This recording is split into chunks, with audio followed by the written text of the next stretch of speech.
Ethan Carter stared at the uniform in his hands. Bright purple. The Lakers' iconic logo stitched across the chest. It looked as if it belonged to a superhero rather than a 16-year-old high schooler.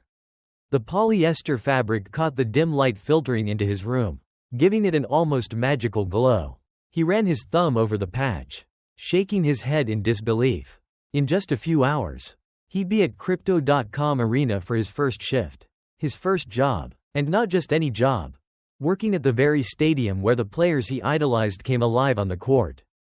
The sound of a chair scraping across the kitchen floor broke Ethan's reverie. He set the uniform down carefully, folding it neatly, then walked down the narrow hall. He paused when he saw his mom, Mrs. Carter, sitting at the small kitchen table. Her shoulders sagged slightly, and her fingers rubbed at the circles under her eyes. She'd just come off a long night shift at the hospital, still wearing her scrubs. A coffee mug steamed in front of her, but she hadn't taken a sip. "Hey, Mom," Ethan greeted. He tried to sound cheerful. "You're up early." She looked up and offered a tired smile.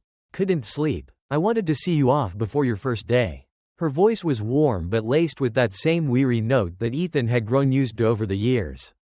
"Thanks." He stepped closer, hesitating before asking, "How's Lily doing?" "She's still sleeping. Yesterday was a little rough with her breathing, but the inhaler helped." Mrs. Carter glanced at the fridge, where a handwritten note reminded them to pick up more medication. "She'll be okay." Ethan nodded, feeling the familiar knot of responsibility tighten in his chest. His little sister's asthma had always been a worry. And with money tight, every trip to the pharmacy felt like walking a financial tightrope. That's part of why he had taken this job. The extra income would help cover the rising costs of Lily's treatments. And maybe, just maybe, make things a little easier on their mom. "You're going to do great," Mrs. Carter said suddenly, reaching out to squeeze his arm. Her smile brightened, and for a moment, the dark circles under her eyes seemed less noticeable. "Just remember, be polite, work hard, and always show up 15 minutes early. You're A. Carter. You know how to give it your best." Ethan grinned. "I'll make you proud." "You already do," she replied. The bus ride to the arena felt surreal. Ethan sat by the window, watching the city come alive as the sun rose higher. Cars honked in the distance, and pedestrians moved with purpose along the streets. He pulled out his phone and quickly texted Lily, who had just woken up. "I'll text you during my break. Love you." The bus rumbled to a stop, and Ethan stepped off, staring at the imposing structure of the arena. He could see the massive screens outside, advertising the next home game.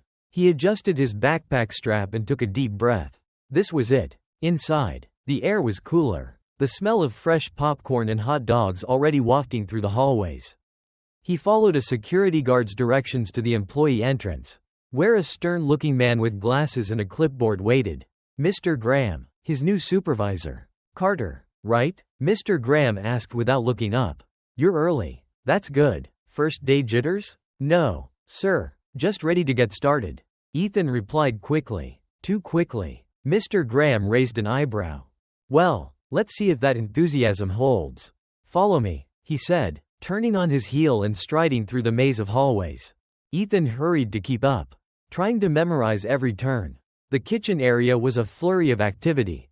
Workers stacking trays, unloading boxes of snacks, and refilling soda dispensers. The smell of melting butter on popcorn made Ethan's stomach rumble. Rule number 1. Always wash your hands before handling food or drinks, Mr. Graham said, his voice clipped. Rule number 2. Keep your station clean and organized at all times. And the most important rule, he paused to give Ethan a sharp look, no special treatment for anyone. No autographs, no photos, and absolutely no exceptions. Break that rule, and you're out. Understood? Yes, sir. Good. Sophie will show you the ropes.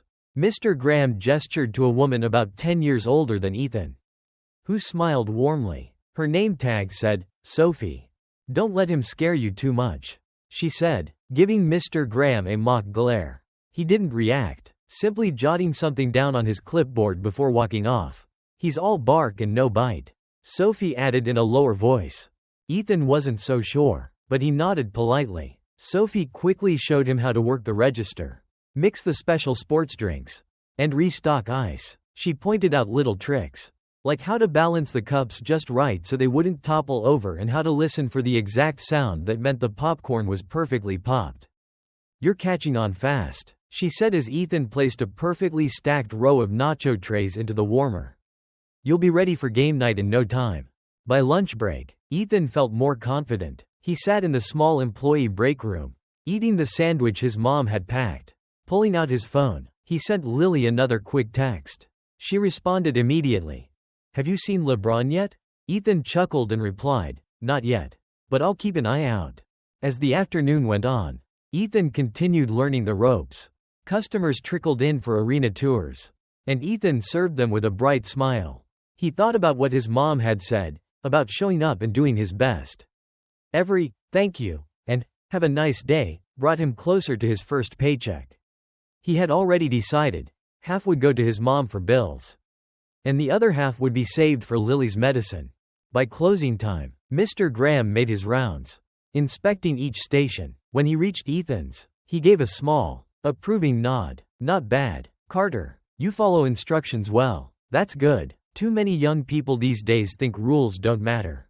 "Thank you, sir," Ethan said, trying not to smile too much. Inside, he felt a small swell of pride.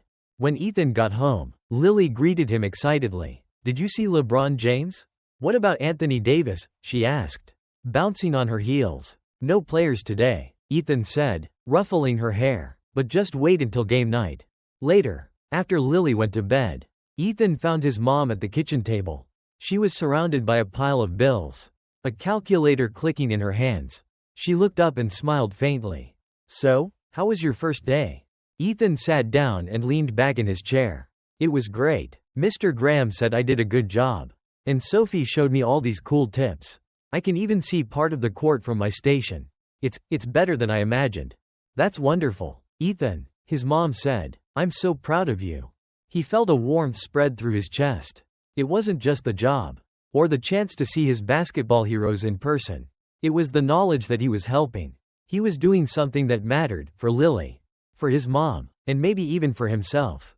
As he got ready for bed, he looked at the uniform hanging neatly on the door. The moonlight caught the Lakers logo, making it glow. Ethan smiled to himself. This was just the beginning. Ethan woke up that morning with a strange mix of nerves and excitement. It was finally here, his first game night working at Crypto.com Arena. The Lakers were playing the Boston Celtics, and the whole city buzzed with anticipation. He knew this wasn't just any game. It was a showdown that could decide the team's playoff spot. The stakes felt as high for him as they did for the players. As he rode the bus downtown, Ethan imagined the electric atmosphere he was about to step into. He'd watched countless Lakers games on TV with his family. But now he'd be part of the action, even if only from behind the concession counter. The bus passed by giant billboards featuring Lakers stars, LeBron James and Anthony Davis towering over the streets of Los Angeles. Ethan's heart pounded. Today wasn't just about earning a paycheck, it was about being part of something bigger. Something he'd dreamed of for years. At the arena, Ethan clocked in early. As always, the main concourse was already bustling. Vendors were stocking trays of nachos, filling soda machines, and rolling carts loaded with merchandise to the stands. Sophie caught sight of him and waved him over. "Nervous?" she asked, handing him an apron. Her smile was reassuring. "A little," Ethan admitted, tying the strings around his waist. "But mostly excited." "That's the spirit," Sophie winked. "Just remember what I taught you. The first rush is always the hardest. But once you find your rhythm, you'll define. And don't let Graham get under your skin. He's all bark." Ethan nodded, grateful for her encouragement. He double-checked his station, ensuring everything was stocked and clean. Mr. Graham passed by, clipboard in hand, giving curt nods as he inspected each stand. When he reached Ethan, he paused. "Carter," Graham said, his tone sharp as usual. "What's the rule about celebrities?" Ethan straightened up. "No special treatment, sir. Everyone's just a customer." "Good. Keep it that way." Graham made a note on his clipboard and moved on, leaving Ethan to exhale the breath he hadn't realized he was holding. The first wave of fans poured in about an hour before tip-off. Ethan's hands moved quickly, scooping ice, pouring drinks, and passing out pretzels and popcorn. The line grew steadily, But he kept up, even managing to flash a quick smile at a young boy who was wearing a jersey 2 sizes too big. The kid grinned back, clutching his soda like it was a trophy. Ethan's eyes wandered to the main floor whenever he had a spare second. The arena was filling up fast. Purple and gold jerseys were everywhere, blending into a sea of Lakers pride. The giant screen above the court displayed pregame highlights, and Ethan caught a glimpse of LeBron dunking in warm-ups. For a moment, he was just another fan, caught up in the thrill of it all. As the game began, the noise in the arena was deafening. Every three-pointer brought the crowd to their feet. Each fast break had them roaring. Ethan couldn't help but steal glances at the court. LeBron James moved like a force of nature, weaving through defenders, his every move calculated and precise. Anthony Davis dominated the paint, blocking shots and grabbing rebounds. It was the Lakers at their best, and Ethan felt lucky just to be in the building. Then came the third quarter. The Celtics had fought back from a deficit, and the game was tight. The crowd's energy had shifted, becoming more anxious, more intense. Ethan's line was shorter now as fans stayed glued to their seats. But his heart raced just as fast. He knew the final minutes would be a nail-biter. Suddenly, a timeout was called, and the big screen zoomed in on the Lakers bench. Ethan froze. The camera focused on LeBron, and Ethan's stomach dropped. Something was off. LeBron James's complexion looked pale under the bright lights, and his shoulders slumped slightly as he breathed heavily. Ethan recognized that look. It wasn't exhaustion from the game, it was something deeper. Something he had seen before in the hospital when visiting his mom. His eyes darted to the special drinks stored in the back fridge. These weren't just any drinks, they were kept separate, marked with distinctive caps and labels. They were for emergencies. Ethan had memorized the colors and what they meant, even though he wasn't supposed to handle them. His training with Sophie had been thorough, and he had studied the employee manual front to back. He knew what that particular blue bottle with the silver cap was for. But he hesitated. Mr. Graham's voice rang in his head. No special treatment. No exceptions. If he ran out there and handed that drink to LeBron, he'd be breaking the biggest rule. He'd lose his job. The knot in his chest tightened. Then he thought of Lily. He thought of how his mom always put others first. How she'd told him to do his best and be someone people could count on.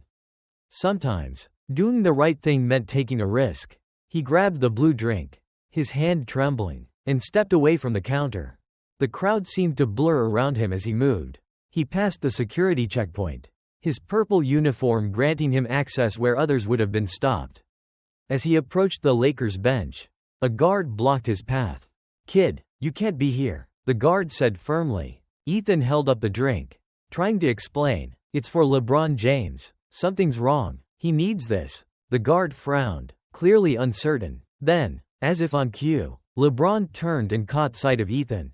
Their eyes met briefly, and to Ethan's surprise, LeBron nodded. "Let him through," LeBron James called out. The guard stepped aside, and Ethan rushed forward, his heart pounding. He handed the bottle to LeBron, who took it with a grateful nod. The big screen above the court captured the moment, the crowd erupting in cheers. It looked like a heartwarming scene, a young worker helping their basketball hero. Ethan barely had time to process it. He turned to head back to his station.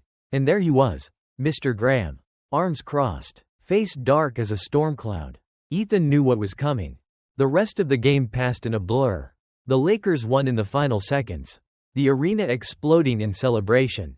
But for Ethan, it was bittersweet. As the final buzzer sounded, Graham told him to report to the office the next morning.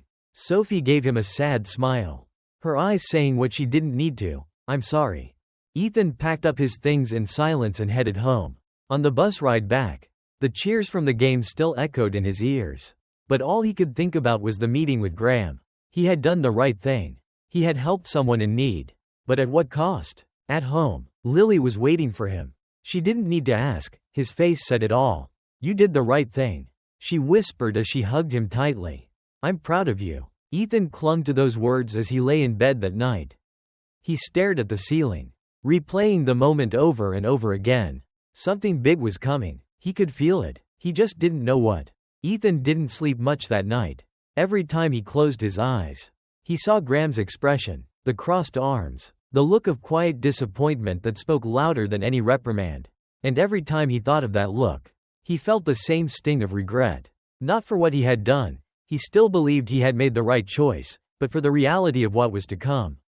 By the time his alarm buzzed the next morning, Ethan was already dressed. The house was quiet except for the low hum of the refrigerator and the occasional chirp of a bird outside. His mom, who worked the night shift again, was still asleep. Lily's faint snores drifted from the room down the hall. Ethan didn't have the heart to wake either of them, even just to say goodbye. He grabbed his bag, slipped out the door, and began the walk to the bus stop. The ride to the arena felt different this time.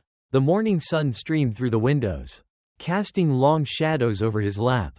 The usual excitement, the nervous buzz that came with starting something new, was gone. Instead, his stomach churned with uncertainty. He watched as the city passed by. Familiar streets and intersections he'd walked so many times before. But today they all seemed slightly off. Like the world had shifted somehow. And he wasn't quite sure where he fit anymore. The arena looked just as imposing as it had the day before, its massive steel and glass facade catching the sunlight. But Ethan felt none of the awe that had filled him when he first walked through those doors. Instead, he felt small, as if the weight of the building was pressing down on him. Inside, the usual buzz of activity was subdued. Most of the vendors were setting up for the day. Their conversations hushed. Sophie was nowhere to be seen. Ethan's footsteps echoed in the wide hallways as he made his way to the office. Graham was waiting when Ethan arrived. He stood behind his desk, the same clipboard in hand, though he wasn't jotting anything down. His expression was unreadable, but his posture, straight-backed, arms crossed, made Ethan's heart sink. "Have a seat, Carter," Graham said, gesturing to the chair across from his desk. Ethan sat, gripping the edge of the chair. Graham didn't speak right away. He looked down at the clipboard, then out the window, as if he were carefully choosing his words. When he finally spoke, his voice was calm, measured. "You're a good kid," he began, setting the clipboard on the desk. "You're polite, you follow directions, and you've got a strong work ethic. I see that. I've seen it from day one." Ethan's chest tightened. He knew there was a "but" coming. "But," Graham continued, "you broke the most important rule we have here. No special treatment, no exceptions." He leaned forward slightly, resting his elbows on the desk. "It's not just a guideline, Carter. It's a policy we enforce for a reason. Once we start making exceptions, the whole system falls apart. And as much as I admire your intentions, I can't ignore what happened." Ethan wanted to speak, to explain that he hadn't done it for personal gain, that he had acted on instinct because something had been wrong. But Graham raised a hand, stopping him. "I'm not here to debate what you did. I'm here to talk about what happens next." Ethan swallowed hard. "I have to let you go," Graham said, his voice softening slightly. "It's not an easy decision, but it's the right one for this organization. I hope you understand." Ethan nodded slowly, though he didn't truly understand. "I want you to know," Graham added, "this doesn't mean you're not good at what you do. It doesn't mean you're a bad employee or that you made the wrong call as a person. But as your supervisor, I have to enforce the rules, even when it's difficult." Ethan forced himself to meet Graham's eyes. "Thank you for giving me the chance," he said quietly. Graham's expression softened, just a fraction. "Good luck, Carter. I have no doubt you'll land on your feet." As Ethan walked out of the office, the building felt even bigger, more intimidating. His footsteps seemed to echo louder than before, each step a reminder of what he had just lost. The bus ride home was long, the streets blurring into a haze. When he finally stepped off at his stop, he stood for a moment on the sidewalk, staring at the small apartment building ahead. He thought of Lily and sighed, probably working on her homework, and his mom still asleep after another grueling night shift. They were counting on him, and now he'd had to tell them he'd been let go. His shoulders slumped as he walked up the stairs. He didn't feel like a hero. He didn't even feel like the same Ethan Carter who had proudly put on that uniform just a day ago. He felt small, defeated, and lost. The apartment door creaked as he opened it. The smell of coffee and toast filled the air, and Lily's voice carried from the kitchen. "Ethan, you're home early." He froze in the doorway. She sounded so happy, so carefree. His mom appeared in the kitchen doorway, her face lighting up when she saw him. "Ethan, how was?" Her smile faltered as she took in his expression. "What happened?" Ethan set his bag down by the door. his hands trembling slightly. He didn't know how to start. He didn't know how to tell them that the job they had all counted on, the job that was supposed to help them get ahead, was gone. Ethan? Lily's voice was softer now. Worried. He took a deep breath. I got fired. The words hung heavy in the air. His mom stepped closer, placing a hand on his shoulder. Why? I broke a rule, Ethan admitted. LeBron James wasn't looking good. I thought, he stopped, his voice catching. I thought it was the right thing to do. I gave him a special drink. I wasn't supposed to. And Mr. Graham, he shook his head, unable to finish. His mom's face softened. She pulled him into a hug, her arms strong and steady. Oh, Ethan, she murmured, you have such a good heart. Sometimes doing the right thing isn't easy. But I'm proud of you. Don't ever forget that. Lily hugged him from the other side. Me too, she said. You're my hero. For a moment, Ethan let himself lean into their warmth, into their support. He didn't know what would come next, but he knew he wasn't facing it alone. Ethan had expected the morning after his firing to be quiet. He assumed the world would move on without giving him a second thought. But when he woke up, the first thing he noticed was the sound of his phone buzzing constantly. He rubbed the sleep from his eyes, squinting at the screen. There were dozens of notifications, texts, missed calls, social media alerts. His heart sank. He tapped on one of the messages. It was from Sophie. Ethan, you need to check online. You're everywhere. Puzzled, he opened a browser, and there it was. Clips of the game. Specifically the moment he had handed the special drink to LeBron James, were plastered all over the internet. Fans had captured the scene from multiple angles. A close-up shot of Ethan offering the drink. A wide shot of LeBron James recovering and nodding in gratitude. The crowd cheering. The captions varied. Some called it the most wholesome moment of the game. Others proclaimed Ethan a hero. Someone who stepped up when no one else noticed something was wrong. A hashtag had started. #Justice for Ethan. As he scrolled through the comments, Ethan's chest tightened. Most of them were positive. People praised him for his quick thinking, for caring more about the players' health than the rules. Some questioned the arena's policy, calling his firing unjust. Others shared their own stories, times when they had done the right thing, only to face consequences. Ethan felt a flicker of hope. Maybe he wasn't as alone as he thought. But there were also voices of dissent. A handful of commenters criticized him, arguing that he should have followed the rules no matter what. A few even suggested he had done it for attention, a claim that stung deeply. Ethan stared at the screen, feeling a wave of frustration. This wasn't what he wanted. He hadn't acted to gain fame or sympathy. He had acted because, in that moment, it felt like the only thing he could do. But now, his life was on display for everyone to judge. Lily walked into the room, still rubbing her eyes. Ethan, why is your phone so loud? Nothing, he said quickly, locking the screen and shoving the phone under his pillow. Just people talking about last night. Talking about you? Lily tilted her head. What did you do? He sighed. It's complicated. Some people think what I did was right. Others think it was wrong. She sat down next to him. What do you think? I think I did the right thing, Ethan said firmly. But I don't know if it matters anymore. It matters to me, Lily said. Her simple, unwavering confidence made him smile. The rest of the day passed in a haze. Ethan tried to ignore his phone, but the notifications kept coming. By noon, local news outlets had picked up the story. Clips of him and LeBron aired alongside headlines like, "Teen worker fired for helping LeBron James," and "Good Samaritan or rule breaker." Reporters camped outside the arena, hoping for a comment from the Lakers or from Ethan himself. That evening, as Ethan sat at the kitchen table with his mom and Lily, the television was tuned to a sports channel. A panel of analysts debated the incident. Look, I get that rules are rules, one commentator said, but this kid clearly had good intentions. He saw something was wrong, and he acted. Shouldn't that count for something? But the arena's policy exists for a reason. Another analyst countered. If everyone starts making exceptions, it creates chaos. Maybe the punishment was harsh, but the rules were clear. Ethan turned off the TV. He couldn't bear to watch anymore. His mom reached across the table, placing a hand over his. Ethan, we're proud of you. That's what matters. Let people talk. At the end of the day, you did what you felt was right. And that's something no one can take away from you. He nodded. though he still felt the weight of the scrutiny. Later that night, as he lay in bed, he picked up his phone again. There was one new message that caught his eye. Sent from an unknown number. The text was short, just one line. "You did the right thing. Stay strong. This isn't over." Ethan stared at it, his heart racing. The sender's identity was a mystery. But the message felt genuine. Someone out there understood. Someone knew the truth. And even though the road ahead was uncertain, Ethan felt a spark of hope.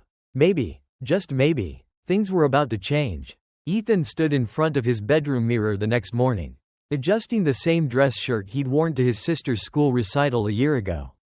He smoothed out the collar, fidgeted with the buttons. This was different. This was something big. He wasn't sure exactly what yet, but he could feel it.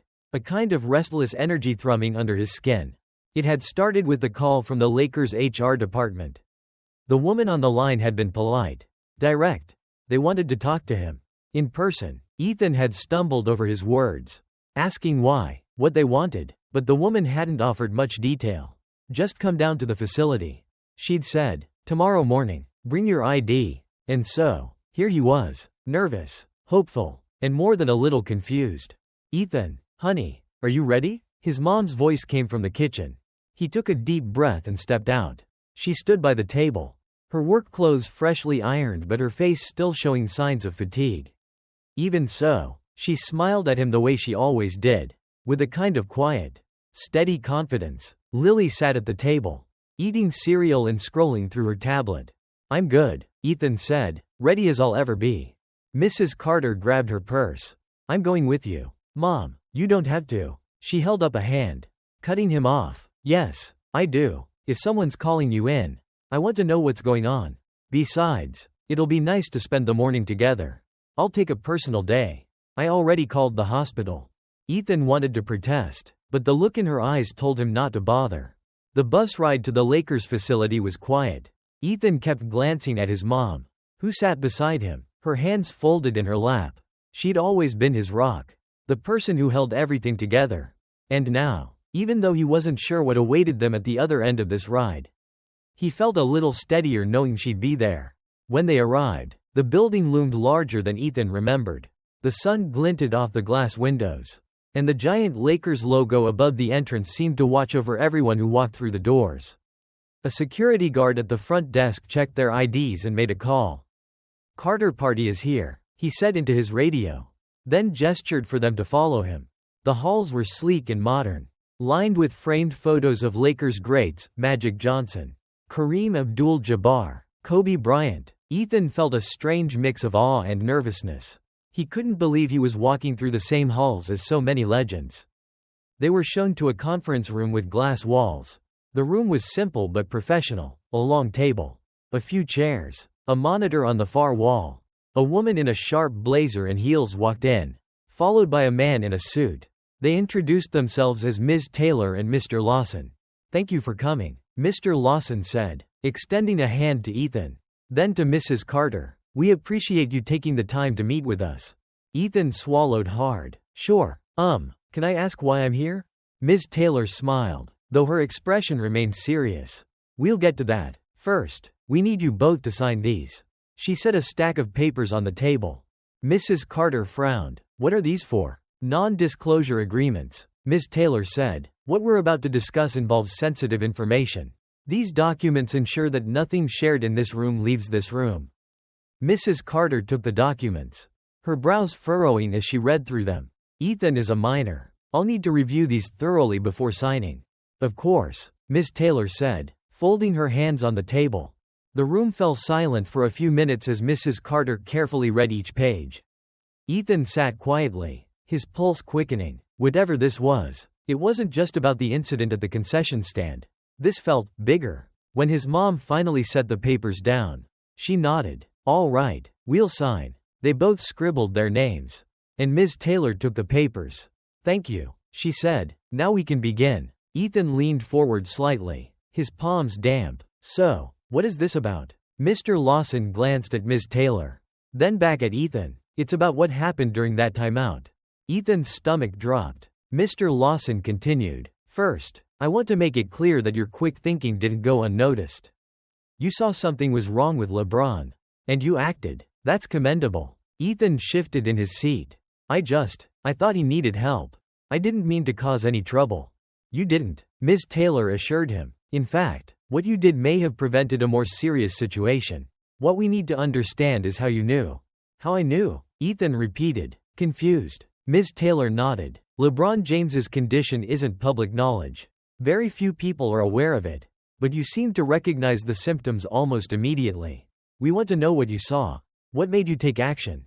And, more importantly, how you knew which drink to grab. Ethan hesitated, glancing at his mom. She gave him a small nod. He turned back to Ms. Taylor. I've seen my mom work in the hospital before. I've seen what it looks like when someone's blood sugar drops. LeBron James looked pale, shaky, like he couldn't focus. And I remembered those drinks in the back fridge. I wasn't supposed to handle them. But I read the labels during training. I knew the blue one with the silver cap was for that kind of situation. Ms. Taylor and Mr. Lawson exchanged a glance. That's impressive, Mr. Lawson said. Most employees don't pay that much attention to the labels. And even fewer would have noticed those symptoms in the first place. Ethan shrugged. I thought he needed it.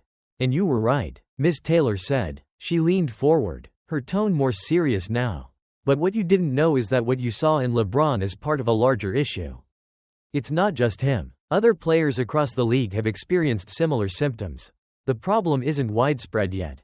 But it's becoming more common. And that's why we brought you here. Ethan frowned. I don't understand. We're investigating what's causing these episodes. Mr. Lawson explained. And we need people who can recognize the signs. People like you. Ethan blinked. You mean you want my help? Ms. Taylor nodded. We're offering you an internship. You'll work with our medical team, learn from our staff, and help us develop new protocols for identifying these issues early. It's a serious commitment, but it's also an opportunity to make a difference, not just for LeBron James, but for every player in the league. Ethan stared at them, stunned. He glanced at his mom, who smiled encouragingly. Think about it, Mr. Lawson said. Talk it over with your mom. We'll give you a few days to decide. As they left the facility, Ethan's mind was spinning. This wasn't what he had expected. But as he walked beside his mom, her hand on his shoulder, he couldn't help but feel a flicker of hope. Maybe, just maybe, this was the start of something bigger than he ever imagined. Ethan sat at the kitchen table that evening, staring at the offer letter. The words were printed clearly, yet they seemed to swim before his eyes. His mom sat across from him, Lily next to her with a book in her lap. The three of them hadn't spoken much since they got home. The air was heavy, but not tense, just full of unspoken thoughts, unasked questions. So, Mrs. Carter finally broke the silence. What do you think? Ethan hesitated, his fingers brushing the edges of the paper. It's a lot. Working with the Lakers medical team? That's huge. But what if I mess up? What if I'm not good enough? His mom gave him that look she always did, the one that was equal parts encouraging and firm. Ethan, you've already proven you're capable. You recognized something no one else did. That's not luck, that's instinct. And instincts can be trained. Lily glanced up from her book, her wide eyes full of curiosity. Does this mean you'll be like a doctor for basketball players? Not quite, Ethan said, managing a small smile. It's more like I'd be helping the team's doctors, learning how to spot problems early, how to take care of the players if something happens during games. Lily nodded sagely. So, basically, you're their superhero sidekick. Mrs. Carter laughed softly, and Ethan felt some of the weight on his chest lift. Something like that, he said. You don't have to decide tonight, his mom said. Take some time to think it over. But as Ethan lay in bed later, staring at the faint glow of his phone on the nightstand, he realized he already knew what he wanted. The fear was still there, fear of failing, of stepping into a world far bigger than anything he'd imagined. But there was also excitement, a spark of something new and promising. The next morning, Ethan called Mr. Lawson and accepted the offer. The phone call was brief, professional, but when it ended, Ethan felt a strange mix of relief and anticipation. He'd taken the first step into uncharted territory, and there was no turning back now. The first week of his internship was overwhelming in the best way possible. Ethan spent his afternoons at the Lakers facility, shadowing Dr. Bennett and her team. The days were long, but Ethan didn't mind. He was learning more than he had ever imagined about nutrition, player health management, and the intricacies of sports medicine. Dr. Bennett, a tall, no-nonsense woman with a sharp eye and a quick wit, quickly became both mentor and drill sergeant. She didn't sugarcoat things. "You've got good instincts," she told Ethan during his first session. "But instincts can only take you so far. You need knowledge to back them up. You need discipline." Ethan nodded, eager to soak up everything she said. He stayed late, studying the materials she gave him, memorizing the signs of dehydration, low blood sugar, and muscle fatigue. He practiced preparing the electrolyte drinks, learning the exact ratios of powders and liquids. He asked questions, hundreds of them, and even when Dr. Bennett rolled her eyes, he could tell she appreciated his curiosity. But not everyone was welcoming. Some of the other staff members whispered as he passed by. He caught snippets of their conversations. "That's the kid who got fired. Guess breaking the rules pays off after all. Must be nice to fail upward." Ethan tried not to let it get to him. Sophie had warned him it might happen. "People love to talk," she'd said, "but the best way to shut them up is to prove them wrong." And so he worked harder. He volunteered for every task, stayed late to study game footage, and listened carefully to Dr. Bennett's feedback. Little by little, he earned her trust. It wasn't until his first game on the bench that Ethan fully understood what he'd signed up for. The arena was packed. Thousands of fans filled the stands, their cheers and chants reverberating through the building. Ethan sat near Dr. Bennett, just a few feet away from the players. It was a perspective he'd never imagined having, so close he could hear the squeak of sneakers on the court, the smack of the ball on the hardwood. But he wasn't there to watch the game. His job was to watch the players.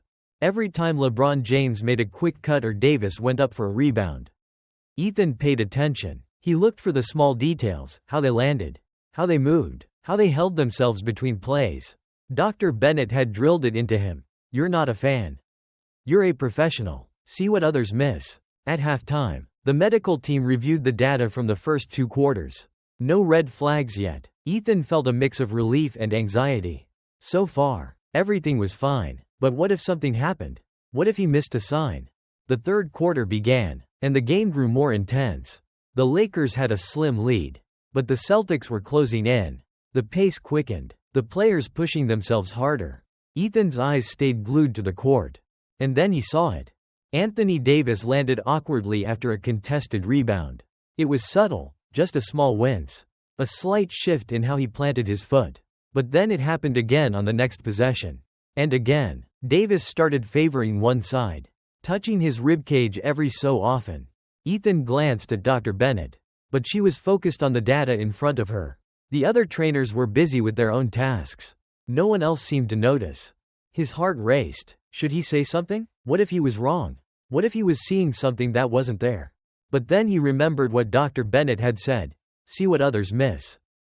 "Dr. Bennett," Ethan said, his voice steady despite the nerves bubbling underneath. "I think Davis is favoring his left side. He's touching his ribs after each jump. His breathing patterns changed, too." Dr. Bennett looked up sharply.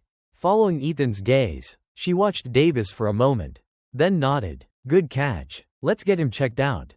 The medical team moved quickly, calling Davis over during a timeout. It turned out Ethan was right. Davis had strained an oblique muscle, and catching it early prevented a more serious injury. Dr. Bennett gave him a brief nod. "Well done, Carter. You just saved us a bigger headache later." Ethan felt a swell of pride, but he didn't let it go to his head. There was still more to learn, more to prove. As the final buzzer sounded and the Lakers claimed a narrow victory, Ethan knew he had taken another step forward. This wasn't just about helping players. It wasn't just about the Lakers or the NBA.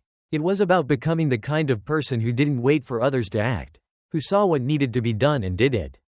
And that, he realized, was exactly where he wanted to be.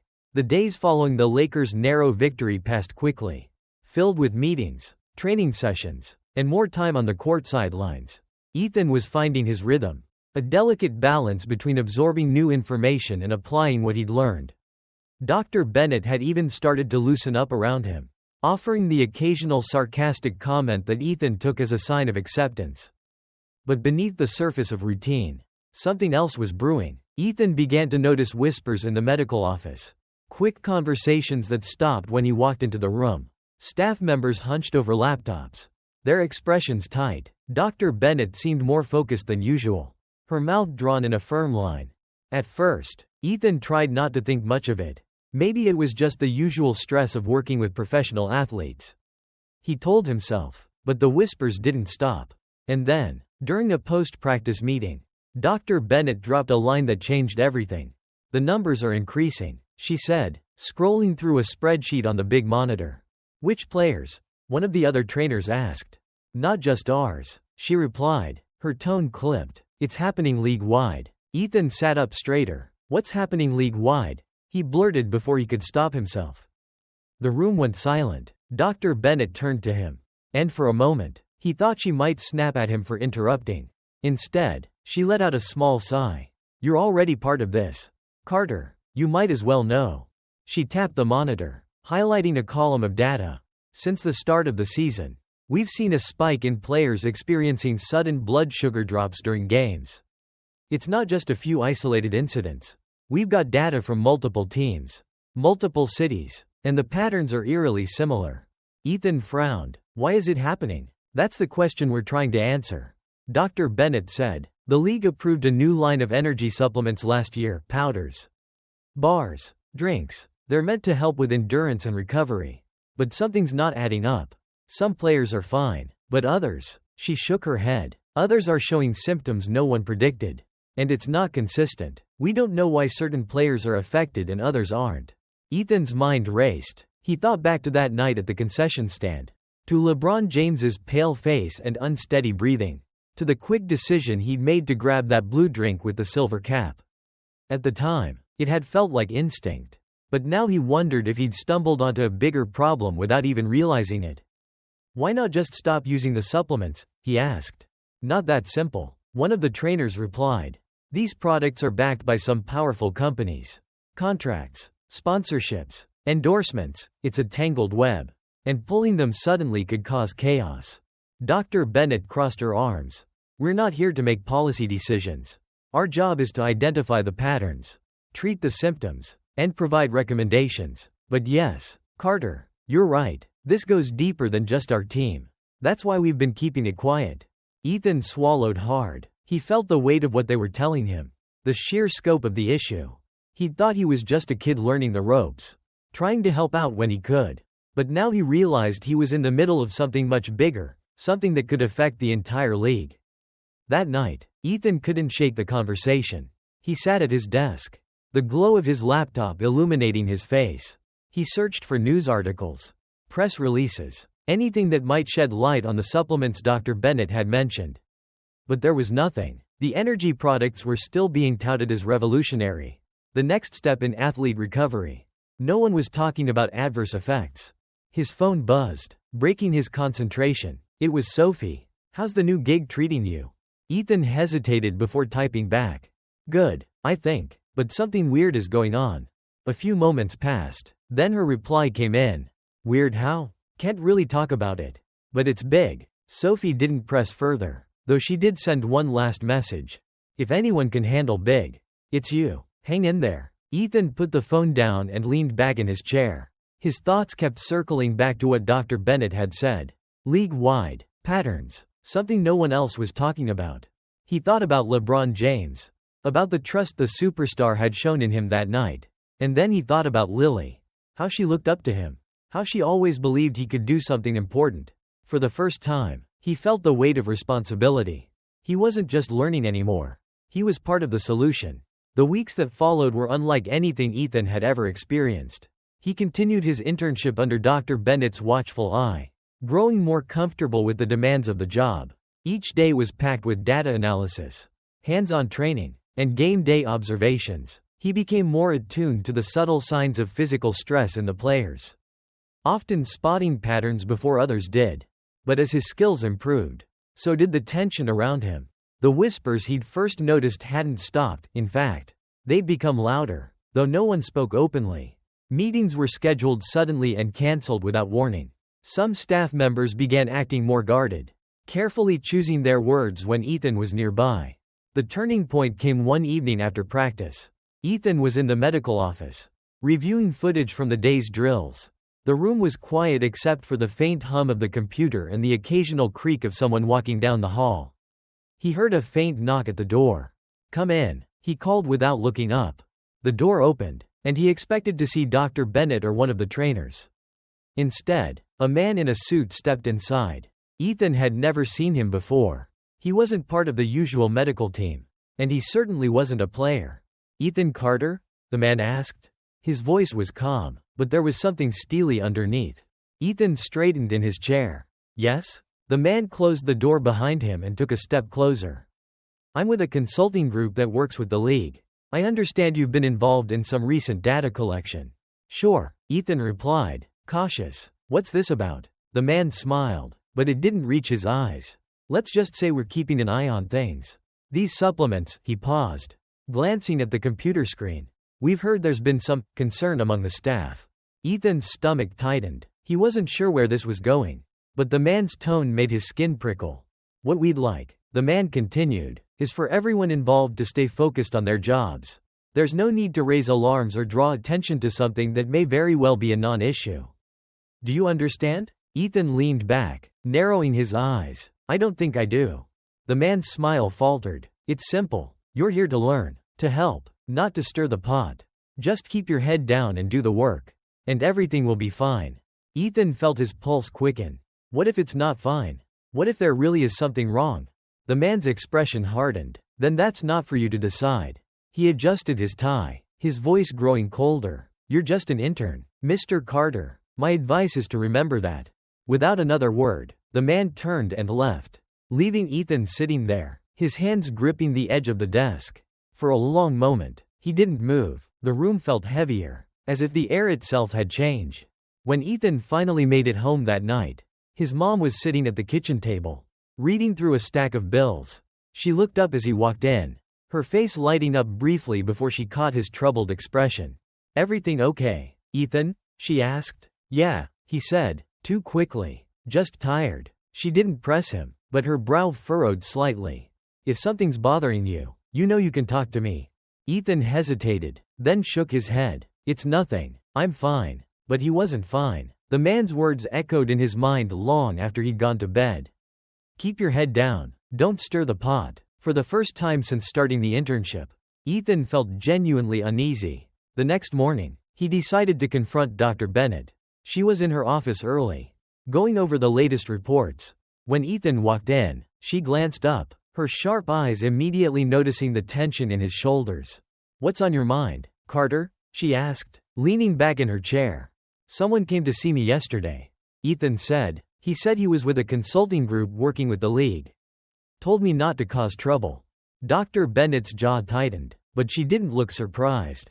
"What did he say, exactly?" "He told me to keep my head down, not to raise alarms, and that it wasn't my place to decide if something's wrong." Ethan's voice grew firmer. "What's going on, Dr. Bennett? Why would someone tell me that?"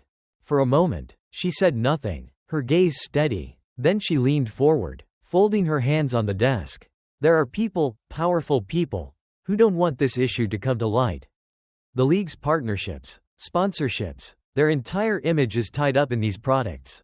Admitting there's a problem would mean millions of dollars lost. Lawsuits, reputations destroyed." Ethan felt a cold weight settle in his chest. "So they're trying to cover it up."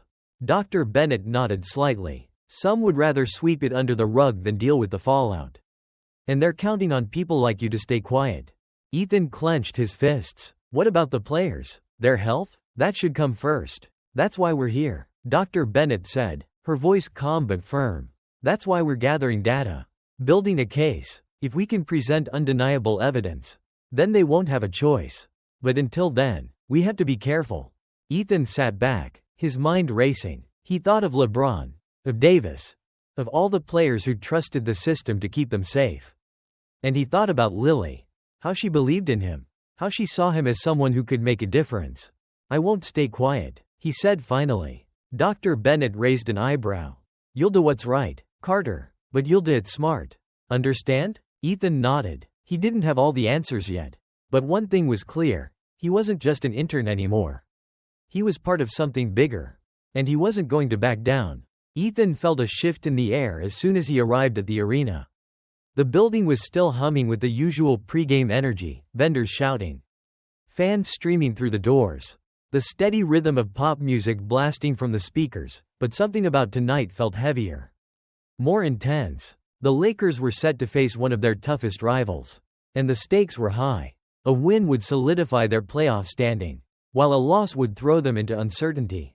Ethan walked through the main concourse, past walls lined with larger-than-life banners of Lakers legends, and tried to calm the nerves churning in his stomach.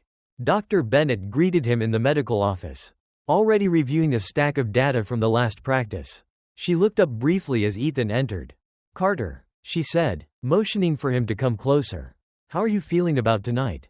"Good," Ethan replied automatically, though his voice carried a slight edge of uncertainty. Dr. Bennett caught it immediately. "Nervous?" "Maybe a little," he admitted. "It's my first big game since starting the internship. I just don't want to miss anything important." Her sharp gaze softened slightly. "You've got good instincts. Trust them. And if you see something, speak up. We'd rather check on a player unnecessarily than miss a potential issue." Ethan nodded, her words steadying him. He grabbed a clipboard and began reviewing the baseline data on the players, familiarizing himself with their normal levels so he'd recognize any deviations during the game. By the time the first quarter started, the arena was electric. Fans roared as the players took the court, the energy bouncing off the walls and making the floor tremble. Ethan watched from his spot near the Lakers bench, clipboard in hand, his eyes darting between the players and the data on his sheet. LeBron looked strong, focused, determined, every movement precise. Anthony Davis was equally dominant, controlling the paint with ease. For the first quarter and much of the second, everything seemed to be running smoothly. Then, just before halftime, Ethan noticed something. It wasn't with LeBron James this time, or even Davis. Instead, it was one of the team's younger guards, a fast, scrappy player known for his hustle. Ethan saw him wince after a hard drive to the basket. At first, he thought it might just be fatigue. But then it happened again on the next play. And again, the guard started favoring his left leg, his movements slightly stiffer than usual. Ethan frowned, glancing down at the clipboard. The data didn't show any red flags yet, but something about the player's body language set off alarm bells in Ethan's head. "Dr. Bennett," he said, keeping his voice low, "I think there's something going on with number 11. He's moving differently, favoring his left side. I think he might have tweaked something." Dr. Bennett looked up sharply. She followed Ethan's gaze, watching the player closely for a few moments. "Good catch," she said finally. She turned to one of the trainers and relayed the observation. During the next timeout, the medical staff pulled the guard aside, checked him out, and confirmed that he'd strained a muscle in his left calf. It wasn't serious, but catching it early prevented the injury from worsening. When Dr. Bennett returned to her seat, she gave Ethan a small nod. "You were right. Well done." Ethan felt a surge of pride. He hadn't just been lucky, he'd seen something others missed, acted on it, and helped protect a player. As the game entered the final quarter, the tension on the court, and on the bench, reached a fever pitch.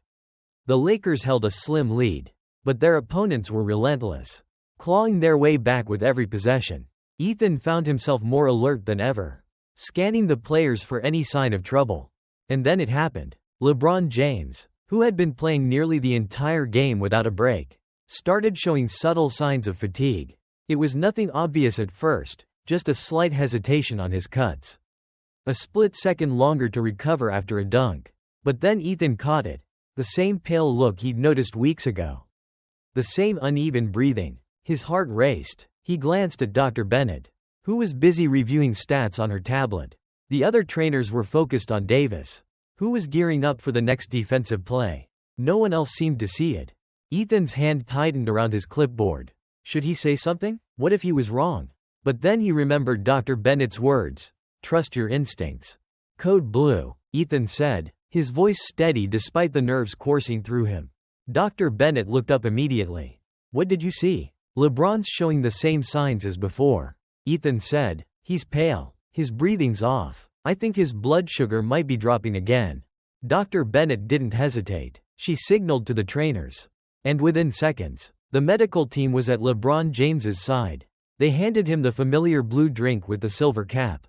And within moments, His color improved. LeBron nodded at Ethan, a look of quiet gratitude in his eyes before he turned his focus back to the game.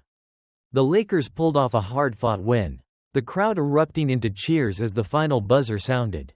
But Ethan barely noticed. As the players celebrated, he sat back in his chair, the adrenaline slowly draining from his body. Dr. Bennett patted his shoulder. "You did good, Carter. That was a critical catch." Ethan managed a small smile. "Thanks, I just didn't want to miss anything." "And you didn't," she said firmly. "That's why you're here. Remember that." Ethan nodded. He felt a sense of accomplishment, but also a deeper sense of purpose. This wasn't just about watching a game or keeping stats. This was about helping people, real, tangible help that made a difference. As he packed up his things and headed home, Ethan couldn't help but feel that this was just the beginning. He had passed his first real test, but he knew there would be more to come, and he was ready. The celebration after the game was short-lived. By the time Ethan returned home, his mind was already spinning with questions. Despite the satisfaction of catching the signs and preventing a serious issue on the court, he couldn't shake the feeling that these incidents were more than just isolated events. Over the next few days, Ethan spent every spare moment poring over the data he'd collected. Sitting at his small desk, laptop humming, he compared game footage with medical reports, cross-referencing symptoms, timelines, and player habits. He pulled up footage from not only the Lakers games but other teams' matchups, too. The more he watched, the more his suspicions grew. It wasn't just LeBron James. It wasn't just the young guard from the last game. There were subtle signs in other players. Small moments where their movements faltered or their expressions changed. The symptoms were often fleeting, a few seconds here, a slight stumble there, but they were unmistakable once Ethan knew what to look for. He created a spreadsheet, carefully logging each incident he could find, column after column filled with notes. Who it happened to, what quarter it occurred in, what the player's previous stats looked like. As the data piled up, a pattern began to emerge. And as it did, Ethan felt the gravity of what he was uncovering. At the next practice, Ethan brought his findings to Dr. Bennett. She was in her office, scanning over player reports on a large monitor when Ethan knocked lightly on the open door.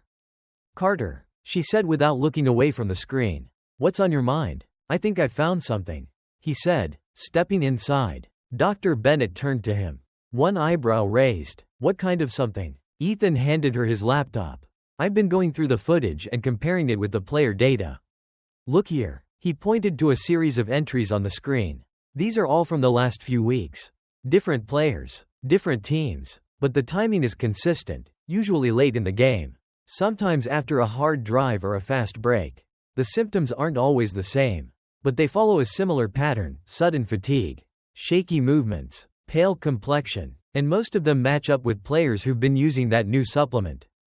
Dr. Bennett leaned forward, her eyes narrowing as she scanned the data.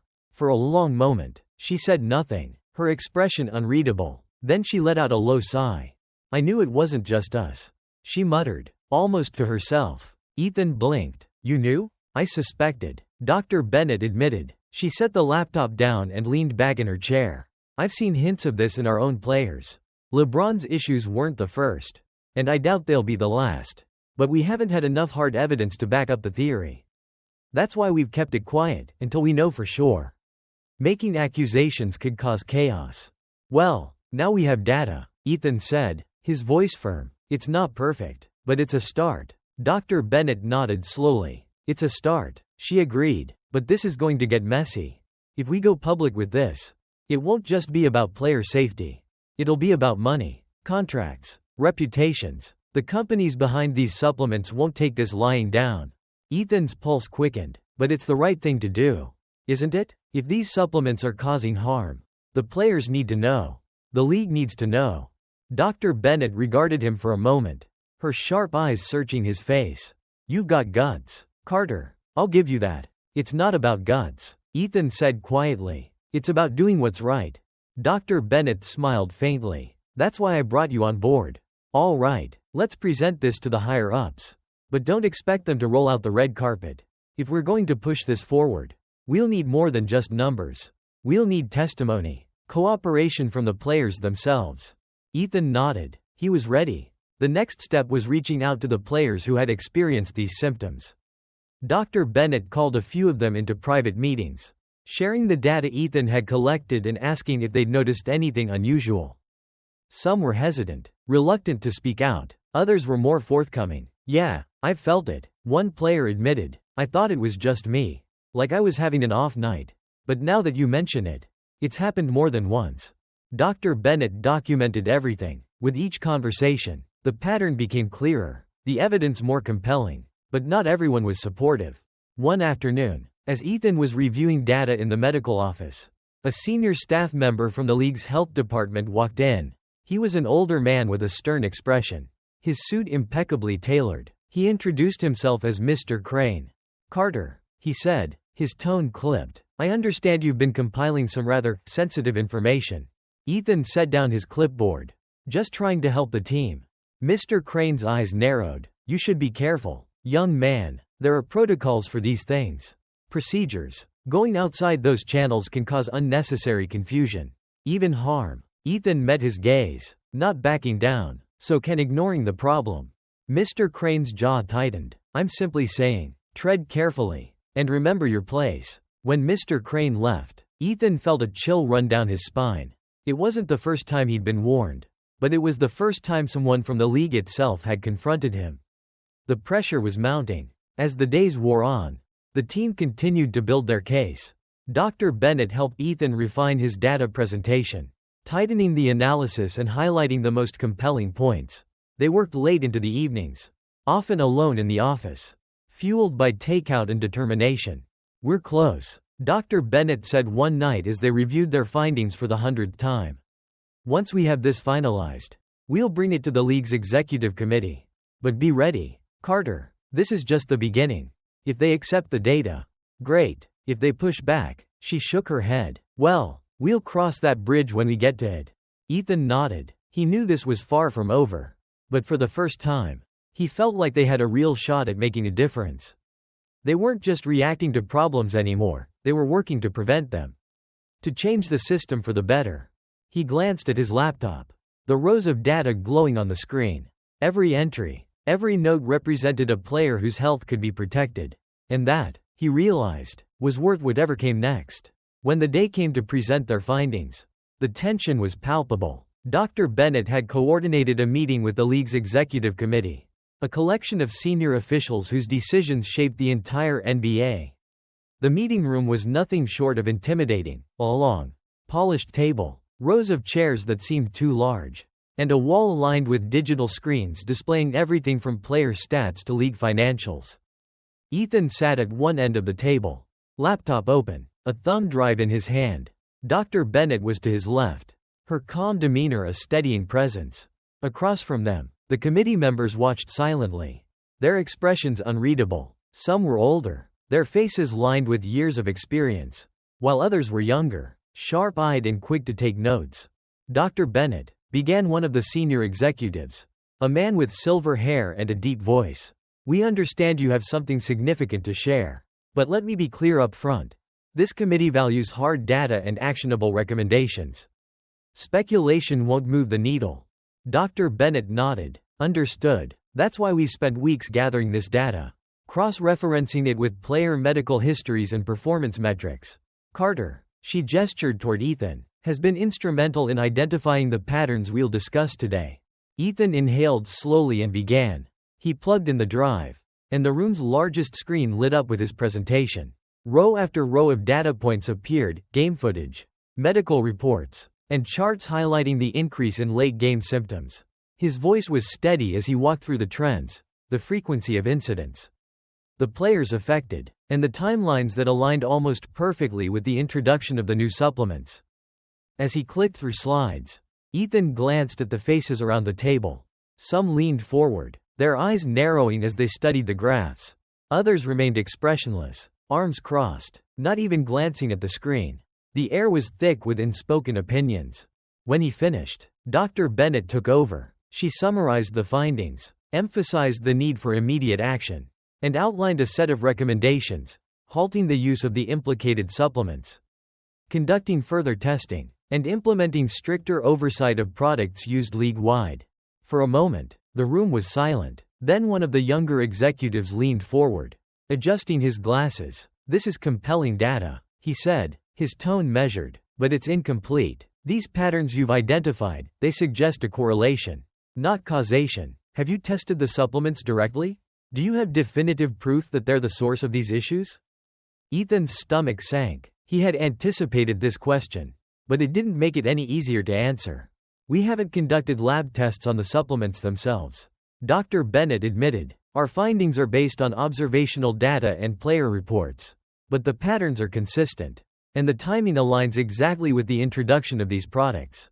Another committee member spoke up, her voice sharper. "Consistent patterns are a start, but they're not enough. If we pull these supplements based on incomplete data, we'll face backlash from manufacturers, sponsors, and potentially the players themselves.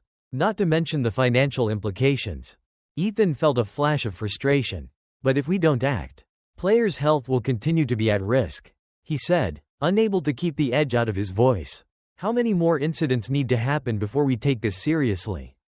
The room turned to him. He met their gazes, his heart pounding. "I'm not a doctor," he continued. "I'm just an intern, but I've spent weeks looking at this data, watching footage, talking to players. I've seen what's happening, and it's not normal. If we wait for perfect proof, we might be too late."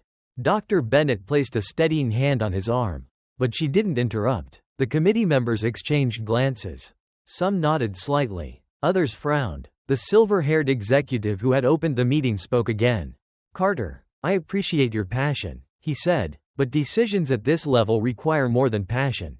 We need hard evidence. If what you're suggesting is true, we'll need to verify it with independent studies, not just internal observations." Ethan clenched his fists under the table. "But while you wait for those studies, players are getting hurt. Isn't that worth considering?" A murmur spread through the room. Dr. Bennett finally stepped in, her voice calm but firm. "What Carter is saying is that the cost of inaction could be greater than the cost of acting now. We understand the risks, but we also understand our responsibility to these players. You don't need to make a final decision today, but we urge you to start the process." The silver-haired executive nodded slowly. "We'll take this under advisement. Thank you for your time." The meeting ended without a clear answer. As the committee members filed out, some stopped to shake hands. Others offered brief words of encouragement. But Ethan couldn't shake the feeling that they were being polite rather than genuine. When the room was empty, Dr. Bennett turned to him. "You did well," she said. "They're not going to do anything, are they?" Ethan asked quietly. "It's a start," she replied. "Big changes don't happen overnight. But you made them listen. That's more than most people can say." Ethan nodded, though it didn't feel like a victory. As they gathered their things and left the room, he couldn't help but wonder if the committee's reluctance would come at a cost, one he couldn't afford to ignore. The meeting had felt more like a stalemate than a victory. As Ethan left the conference room with Dr. Bennett, he couldn't shake the sense of futility. The committee's hesitation, their insistence on more data and further studies, it all seemed like a way to avoid taking immediate responsibility. Back at the training facility, Ethan went through the motions of his usual tasks.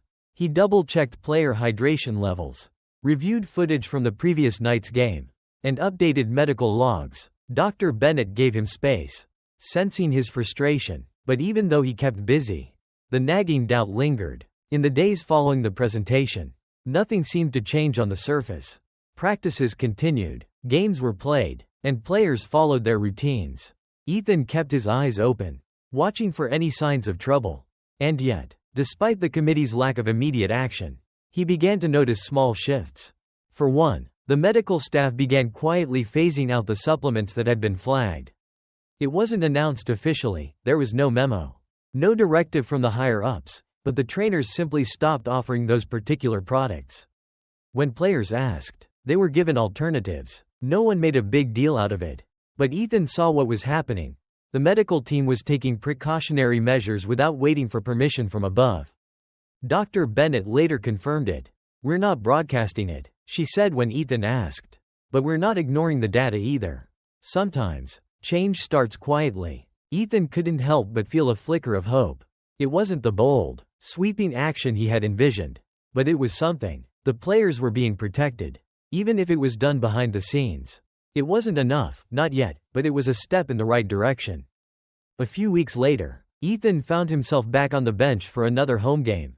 It was a close contest. The kind that kept fans on the edge of their seats. LeBron James was in top form, and the energy in the arena was electric. But Ethan wasn't focused on the score. As always, his attention was on the players, their movements, their body language, the subtle signs that might signal trouble. Midway through the second quarter, he noticed one of the younger players breathing a bit harder than usual. It wasn't dramatic, just a slight increase in his recovery time after a sprint. Ethan flagged it, quietly mentioned it to Dr. Bennett, and they monitored him through the rest of the half. By the end of the game, the player was fine. No incidents, no need for intervention. Good eye, Carter, Dr. Bennett said afterward. You spotted it before it became an issue. That had become Ethan's new normal. His job wasn't just reacting to emergencies, it was preventing them. He still remembered the adrenaline rush of that first time he'd stepped in to help LeBron James. The way his heart had pounded as he handed over the drink. But now, his work was quieter, more deliberate. He was learning to see the problems before they reached that critical point. Back at home, Ethan tried to explain this new perspective to his mom and Lily. They sat at the kitchen table one evening, eating spaghetti and sharing stories about their day. Lily was excited about a school project, her words tumbling out faster than she could keep up. Mrs. Carter smiled warmly, listening as she helped Lily twirl noodles onto her fork. When Lily finally paused for breath, Ethan spoke. You know, it's funny. I always thought this job would be about big, dramatic moments, saving the day in front of a packed arena. But it's not. It's about seeing things before they get bad. About paying attention to the little stuff. Mrs. Carter nodded. That's what your dad used to say about firefighting. The best firefighters, he said, are the ones who notice the risks before the fire even starts. The ones who keep things from getting out of control. Ethan smiled faintly, thinking about his dad. Yeah, I guess it's kind of like that. Lily frowned. But I liked the big moment. You know, when you helped LeBron, that was cool. Ethan chuckled. Yeah, it was. But sometimes the coolest thing you can do is keep it from getting to that point in the first place. As the season continued, Ethan's confidence grew. He still faced challenges, players who didn't want to admit they felt off. Coaches who questioned the need for extra precautions, but he also earned trust. When he raised a concern, people listened. When he suggested a change, it was considered. Slowly, steadily, the culture began to shift. It wasn't just about reacting to problems anymore, it was about preventing them. And while the league's executives hadn't officially acknowledged Ethan's findings, he noticed that more teams were reviewing their supplement protocols. Word was spreading, quietly, behind the scenes. The data he and Dr. Bennett had compiled was making a difference. One night, after a particularly long day, Ethan sat alone in the medical office. The arena was quiet, the lights dim. He looked at the latest set of player reports on the screen. The rows of numbers and notes that had become so familiar. And for the first time in a long while, he felt a sense of calm. Things weren't perfect. The league still hadn't made a public statement. The supplements hadn't been banned outright. But fewer players were getting sick. Fewer incidents were slipping through the cracks. Ethan knew there was still work to do. Still more progress to be made. But he also knew that sometimes change didn't happen all at once. Sometimes it came in small, quiet victories. And those victories, however modest, mattered. They were proof that he was on the right track. That his efforts were making a difference. And for now, that was enough. The weeks passed with a steady rhythm. Practices turned into games, games into victories, and victories into incremental improvements. Ethan had become an integral part of the medical staff. Not just an eager intern anymore, but someone whose observations were trusted and whose voice carried weight. Dr. Bennett relied on him more often, giving him responsibilities she hadn't entrusted to interns in years. Still, Ethan knew the deeper issue, the unexplained patterns. The dangerous supplements remained unresolved. The players who had felt those sudden, unexplained drops in performance were still quietly monitored. But the league's leadership had yet to act decisively. Without a public acknowledgement of the problem, no official changes could be made. That all changed on an unremarkable Monday morning. Ethan had just arrived at the facility, his bag slung over his shoulder and a coffee in his hand. He was about to step into the training room when Dr. Bennett stopped him in the hallway. "Carter," she said, her voice sharper than usual. "We've got something. Come with me." Ethan followed her to her office. On her desk was a thick envelope. Its edges slightly worn. She picked it up and handed it to him. "What's this?" Ethan asked, confused. "Read it." Inside was a letter from one of the league's senior medical consultants. It was addressed to the executive committee, and it referenced the data Ethan and Dr. Bennett had compiled. But what caught his eye was the handwritten note attached to the first page.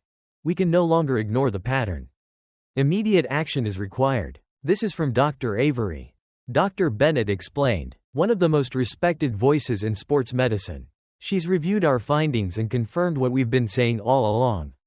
Ethan scanned the letter again, his heart racing. Dr. Avery's endorsement was huge. Her name carried serious weight, and her urging for immediate action meant the league's decision-makers couldn't just bury the data in bureaucratic limbo anymore. "What does this mean?" Ethan asked, his voice trembling slightly. "It means," Dr. Bennett said with a rare smile, "they're finally paying attention. The league's holding an emergency meeting tomorrow. I'll be presenting our data again. And this time, I think they'll listen." The next day was a whirlwind. Ethan wasn't in the meeting, he didn't need to be. Dr. Bennett had told him to focus on his normal duties while she handled the presentation. But he felt the tension as he worked alongside the players and trainers.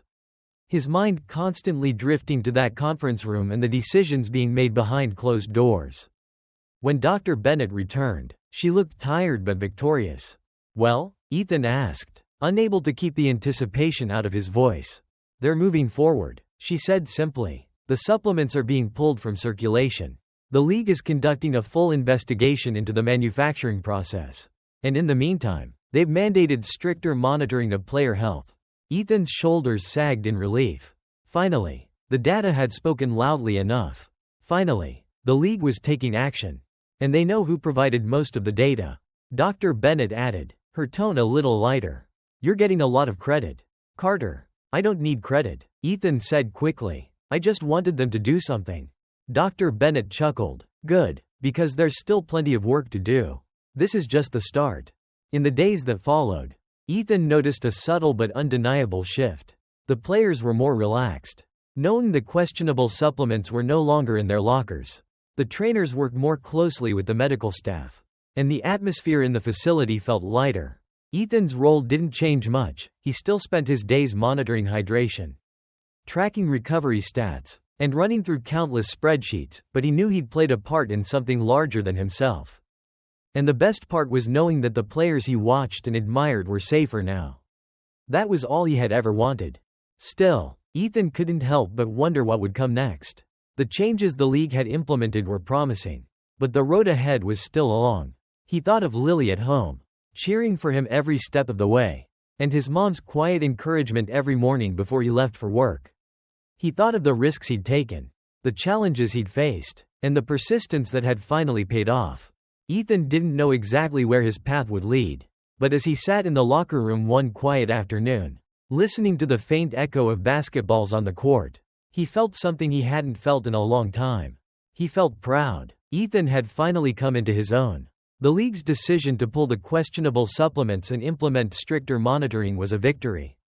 But it also marked the beginning of a new phase in Ethan's journey.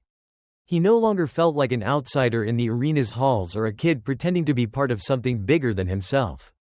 He belonged here. Dr. Bennett's confidence in him grew stronger with each passing week. She entrusted him with tasks that went beyond simple monitoring, like reviewing injury prevention protocols and brainstorming ways to improve player recovery routines. Ethan found himself sitting in on strategy sessions with veteran trainers and even offering insights that were taken seriously. But the highlight of this new chapter came one afternoon when Dr. Bennett called him into her office. She leaned back in her chair, her sharp gaze softened by a rare smile. "I've got an interesting opportunity for you," she began. Ethan shifted in his seat, unsure of what was coming. "What kind of opportunity?" "Next month, there's a sports medicine conference in Denver. Top trainers, team doctors, and specialists from all over the league will be there," she explained. "I'd like you to attend. Represent the Lakers, share what you've learned, what we've accomplished, and learn from the best while you're at it." Ethan's eyes widened. "Me? But I'm just an intern. Not anymore, Dr. Bennett said. You've proven you can handle more responsibility. This conference is the next step. I think you're ready. The thought of standing in front of seasoned professionals, talking about the patterns he'd noticed and the changes the league was making, was daunting, but it was also exhilarating. Ethan nodded, a small smile spreading across his face. I'd be honored. In the days leading up to the conference, Ethan prepared relentlessly. He pored over his data, refining his presentation slides and practicing how to deliver his findings. Dr. Bennett helped him polish his points, offering advice on how to handle questions from skeptical attendees. You're going to face tough questions, she warned him. Not everyone will agree with our approach. Some will challenge you, try to poke holes in your conclusions. That's part of the process. Ethan nodded. He'd come a long way since that first night on the job. But he knew there was still so much to learn. This was his chance to prove he could hold his own among the best. When the day of the conference arrived, Ethan felt a mixture of nerves and excitement. The auditorium was massive, filled with rows of chairs that gradually sloped upward toward the back. The audience was a sea of medical professionals, each with years of experience and a reputation for rigor. Ethan stood backstage, his slides ready, waiting for his turn to step up to the podium. He glanced at Dr. Bennett, who gave him a small nod of encouragement. Then, the conference coordinator announced his name, and he walked out onto the stage. The lights were brighter than he'd expected. He took a deep breath, gripped the edges of the podium, and began. He started with the data, the patterns he had uncovered, the trends that pointed to something deeper. He spoke about the players' symptoms, how they had been dismissed at first as random occurrences, and how the data had revealed a consistent issue tied to specific products. He described the steps the Lakers had taken, the changes in protocol, and the early results of those changes. As he spoke, Ethan saw faces in the audience shift. Some remained skeptical, their expressions cool and analytical, but others nodded, leaning forward as they followed his points. When he finished, there was a brief silence. Then, applause, not thunderous, but steady and sincere. During the Q&A session, the tough questions came. Ethan fielded them as best he could, drawing on his preparation and the lessons Dr. Bennett had taught him. When he didn't know the answer, he admitted it and promised to follow up. By the end of the session, he felt drained but proud. He had stood his ground, presented his findings, and shared a story that needed to be told. Back in Los Angeles, Ethan's reputation continued to grow. The conference presentation had opened new doors. Other teams reached out, asking for his input on their protocols. Former skeptics began to reconsider the data, and more voices joined the call for increased transparency and player safety. Ethan never sought the spotlight, but he welcomed the chance to make a difference. He realized that his journey wasn't just about helping the Lakers. It was about shaping a culture of care across the league, ensuring that players were protected and valued not just as athletes but as people. One evening, after a long day of work, Ethan sat in his room with his laptop open. He scrolled through an email from a trainer at another team, thanking him for sharing his findings and asking for advice on implementing similar changes. Ethan smiled. It wasn't about fame or recognition. It was about knowing he was making an impact. He thought back to his first shift, to the nerves he'd felt walking into the arena, and to the moment he'd handed LeBron James that blue drink. That single decision, born of instinct and a desire to help, had set him on this path. And while the road had been anything but smooth, it had led him to a place where he could truly make a difference. Ethan closed the laptop and looked out his window. The city lights sparkled, a reminder of just how far he'd come. But he knew this was only the beginning. Ethan's world had changed in ways he never could have imagined. What started as a simple internship, just a chance to earn some money, to be part of something he loved, had turned into something so much greater. Through small acts of instinct and courage, he'd helped bring to light an issue that many had overlooked, and he'd played a role in changing the way the league cared for its players. But even with all the strides he had made, Ethan knew his journey was far from over. The problem wasn't entirely solved. The league still had more work to do, and new challenges would always emerge. Yet, for the first time, he felt truly prepared for whatever came next. One sunny afternoon, Ethan sat at home, watching his sister Lily try to spin a basketball on her finger. It wobbled and fell after a few seconds, clattering to the floor. Almost had it that time, Ethan said, grinning. Almost isn't enough, Lily replied, grinning back. She picked up the ball, determination in her eyes, and tried again. Ethan chuckled, leaning back in his chair.